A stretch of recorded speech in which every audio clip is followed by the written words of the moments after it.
Ladies and gentlemen, I welcome you to Tech 5 with Wami Myco, a platform where we get to ask 5 pertinent questions that we continue to puzzle with every single time we are making decisions. So I want to ask that you go through with us as we get these answers. Thank you so much. My name is Evelyn Konga. I am 27 years old. I am single. I come from the northern part of Uganda, Malawi. I studied tourism management at a bachelor's level from Accra University, and right now I am into crafts making.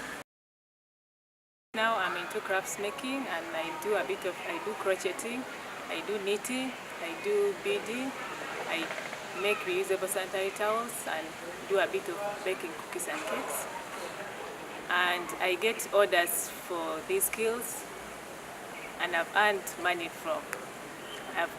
from these skills. Currently, I am partnering with Wami Foundation as a life coach, and I'll be training the women in the churches and in the communities in crocheting, knitting, and beading, and also how to make reusable sanitary towels.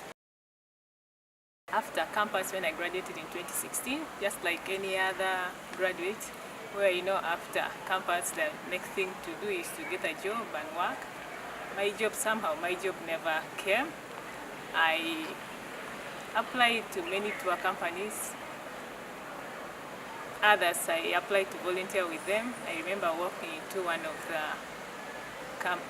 the organizations to apply for a volunteering position, and they told me they would let me know in 2 weeks' time, which they never did up to now. And then I got another volunteering place in Toroko at a game lodge, and I was supposed to work as a tour guide, but when I reached there, they made me work as a housekeeper, which wasn't really what I studied.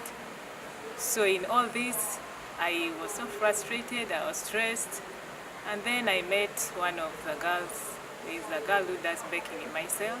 She told me, you know what, you could do some baking now as you wait for the job to come, and I've always had the passion of baking. So I started on that. I got the training from her. Then I was on Facebook one day and I saw the things of making carpets, and there were some Kenyan couple that came to train people. I got money from someone and I did the training in making carpets, that is the crocheting bit.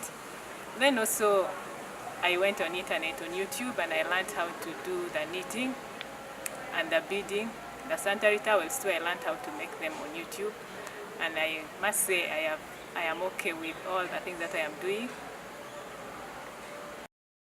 5 years from now, I would love to have a training center where all these skills are taught. When someone wants to learn, they just go to the center and they are taught. And also, I would love to have more partnerships with, organizations that work with women. And then I would also love to partner with the UN to be able to train the women, not only in Uganda but outside, and to work with the youth in the churches and in the various communities. And I would also love to further my education. I would love to do a master's in a community-related course. Reason being, I have applied to very many jobs of community, but then I did tourism and I don't have any knowledge. They think I don't have any knowledge about the community work. I think we need to look at what someone can do, not necessarily what they studied. So I think I would want to go into studying a community-based course to get that knowledge that most organizations are looking for in someone they want to employ. And also I want to start, many groups of young girls, not necessarily young women, but young girls, let's say of 13, those who are in their teens, to give them something to look forward to when they come back from school. Most of them dread coming back home because they have nothing to do.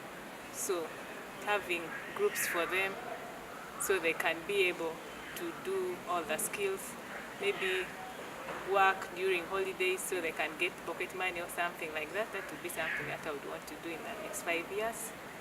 Yeah, and I think that is it. I do not have any regrets in going into this direction. Reason being, I feel this is something that God has called me to be a part of the very many people out there who will bring change into the lives of the people. I remember last year when I did a training at Kalere with the women, I got feedback from so many of them saying now they have something to wake up to do. Most of them will just wake up and sit at home, but now they have something to do. And that is a very humbling experience and also exciting. And these are things that I love to do, the skills that I have acquired, I love to do them. And I think it's a good thing. Well, we've heard from the lady herself. What is your story?